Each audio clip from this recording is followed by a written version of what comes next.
Assalamualaikum warahmatullahi wabarakatuh.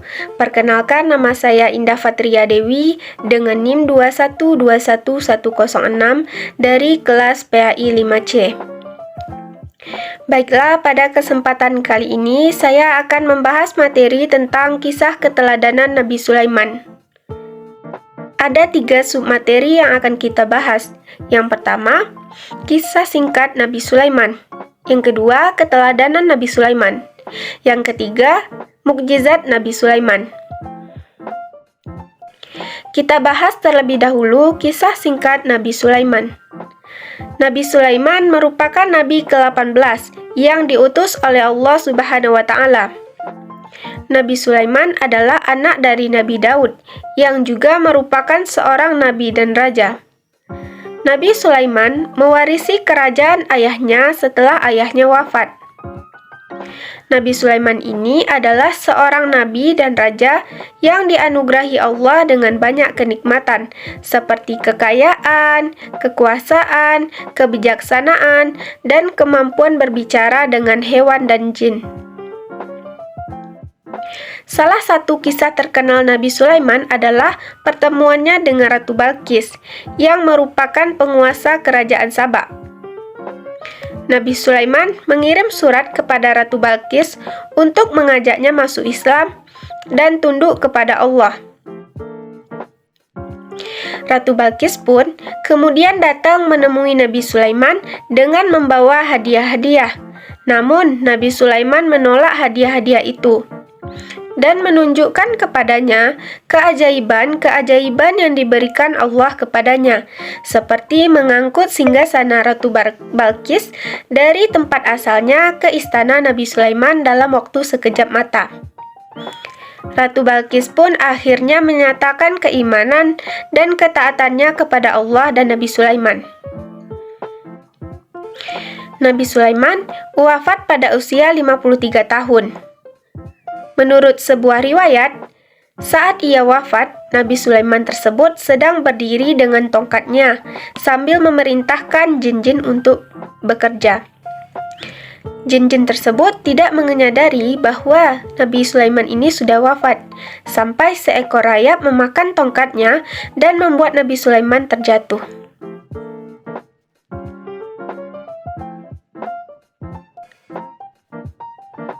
Materi selanjutnya yaitu keteladanan dari Nabi Sulaiman. Yang pertama, selalu bijaksana dalam mengambil keputusan. Dalam memimpin sebuah kaum, Nabi Sulaiman selalu bijaksana dan adil ketika mengambil keputusan.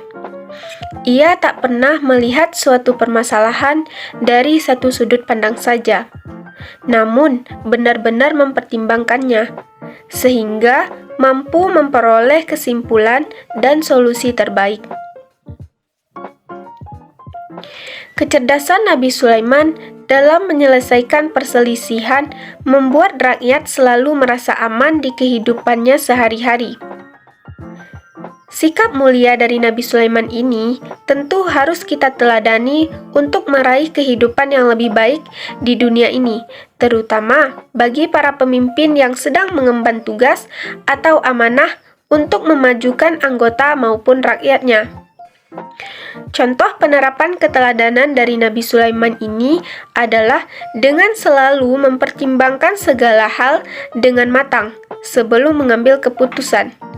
Kita dapat meminta bantuan kepada Allah Subhanahu wa taala dan memikirkan konsekuensi dari setiap pilihan yang kita ambil. Selain itu, kita juga dapat mempertimbangkan pendapat orang lain dan mencari solusi terbaik yang dapat menguntungkan semua pihak yang terlibat. Dengan demikian, kita akan menjadi lebih bijaksana dan adil dalam mengambil keputusan.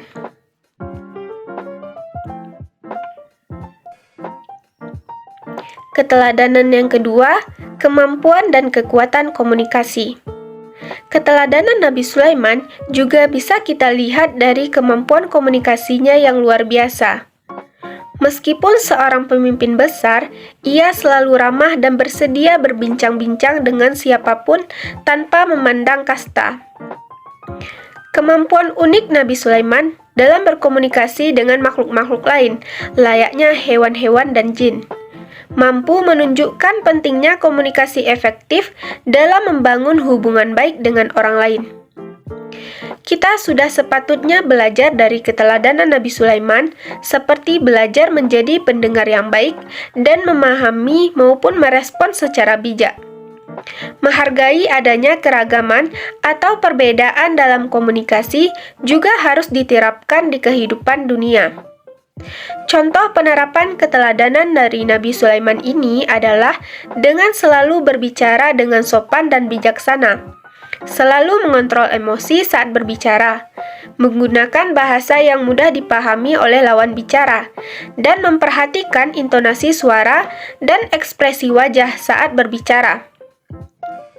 Selain itu, kita juga dapat belajar untuk mendengarkan dengan baik dan memberikan respon yang tepat pada saat yang tepat.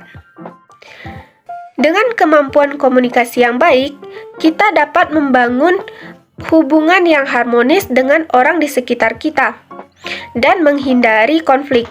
Selain itu, kemampuan komunikasi yang baik juga akan membantu kita dalam mencapai tujuan dan meraih kesuksesan di berbagai kehidupan.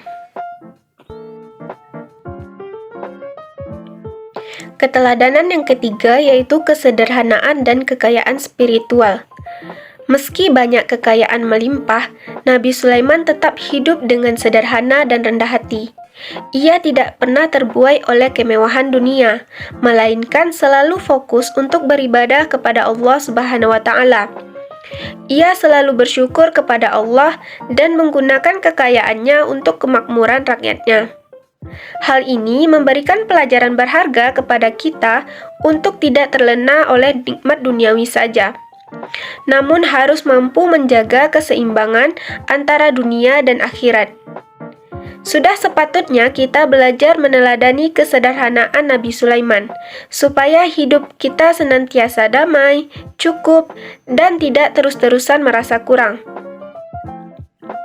Contoh penerapan keteladanan dari Nabi Sulaiman ini adalah dengan menjaga sikap rendah hati, bersyukur atas apa yang telah diberikan Allah, dan tidak terlalu terlena pada harta dan kekayaan materi.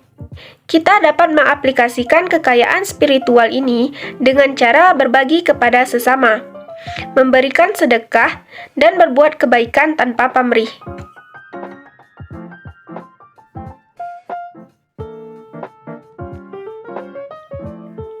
Keteladanan yang keempat yaitu ketaatan yang luar biasa kepada Allah. Meskipun memiliki kekuasaan dan kekayaan yang melimpah, Nabi Sulaiman ini tidak pernah melupakan Allah Subhanahu wa Ta'ala. Ia selalu senantiasa mengingatkan pribadi dan orang lain tentang pentingnya beribadah dan tunduk kepada Allah Subhanahu wa Ta'ala. Hal ini adalah contoh nyata dari kepercayaan teguh seorang hamba kepada Sang Pencipta. Nabi Sulaiman selalu bergantung kepada pertolongan Allah dalam segala hal, termasuk ketika memecahkan masalah sulit dan menghadapi tantangan hidup. Sudah sepatutnya kita mengambil hikmah dan keteladanan dari Nabi Sulaiman, serta belajar untuk senantiasa berserah diri kepada Allah apapun yang terjadi. Ketika kita mempercayai Allah sepenuh hati, maka ketenangan dan kekuatan jiwa untuk menghadapi cobaan akan datang dengan sendirinya. Materi selanjutnya yaitu mukjizat Nabi Sulaiman. Yang pertama, saat Nabi Sulaiman mendengar perkataan semut dan bisa bahasa burung. Dalam Al-Quran, surat An-Naml ayat 18, diceritakan bahwa ia sedang melintas bersama bala tentara yang terdiri dari manusia, jin, dan burung-burung saat hendak melewati sebuah lembah. Ternyata, di sebuah lembah tersebut adalah rumah bagi banyak semut. Hingga saat mereka sampai di lembah, berkatalah seekor semut, "Wahai semut-semut, masuklah ke dalam sarang-sarangmu, agar kamu tidak diinjak oleh Sulaiman dan bala tentaranya." Sedangkan mereka tidak menyadari. Nabi Sulaiman yang kemudian mendengar hal tersebut pun tertawa dan tersenyum. Ia juga memerintahkan bala tentaranya agar berhati-hati saat melangkah, karena di tempat tersebut adalah rumah bagi para semut. Yang kedua yaitu memindahkan singgasana Ratu Balqis dalam waktu sekejap mata.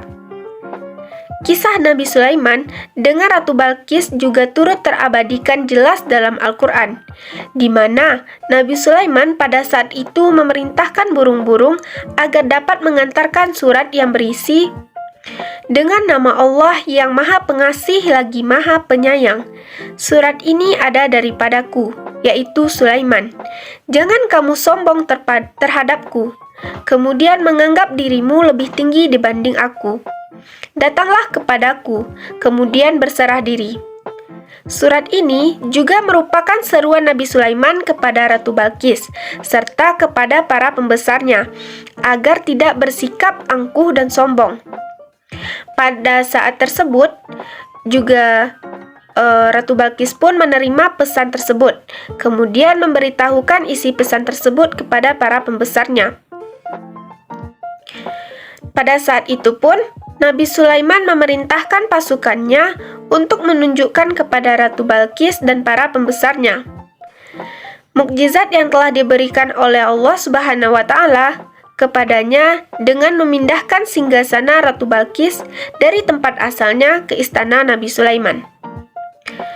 Dalam surat An-Naml ayat 39 disebutkan seorang jin yang bernama Ifrit bersedia memindahkan singgasana Ratu Balqis sebelum akhirnya Nabi Sulaiman bangkit dari duduknya. Namun pada surat An-Naml ayat 40 yang disebutkan seorang yang mempunyai ilmu dari kitab ini bahkan sanggup memindahkan singgasana Ratu Balqis dalam waktu sekejap mata. Yang ketiga, Ratu Balqis dan bala tentaranya bertobat. Kisah Ratu Balqis dan Nabi Sulaiman diceritakan secara lengkap di dalam Al-Quran. Diceritakan bagaimana ia mengirim surat kepada Ratu Balqis untuk datang menemui beliau. Setelah diangkatnya singgasana Ratu Balqis dari tempat asalnya ke istana Nabi Sulaiman, akhirnya Ratu Balqis dan bala tentaranya menyatakan keimanan dan ketaatannya kepada Allah dan Nabi Sulaiman. Yang keempat, kisah Nabi Sulaiman sebagai nabi yang diberikan beberapa mukjizat oleh Allah Subhanahu wa Ta'ala. Yang mana Nabi Sulaiman ini sebagai salah satu dari 25 rasul Allah Subhanahu wa Ta'ala. Rasul adalah manusia pilihan Allah yang menerima wahyu tidak hanya untuk dirinya sendiri, melainkan disampaikan kepada umat yang lainnya. Rasul Allah juga mengajarkan sikap terpuji dalam kehidupan sehari-harinya bagi para umatnya. Mungkin sekian materi kita pada kesempatan kali ini. Semoga materi yang saya sampaikan dapat bermanfaat bagi kita semua.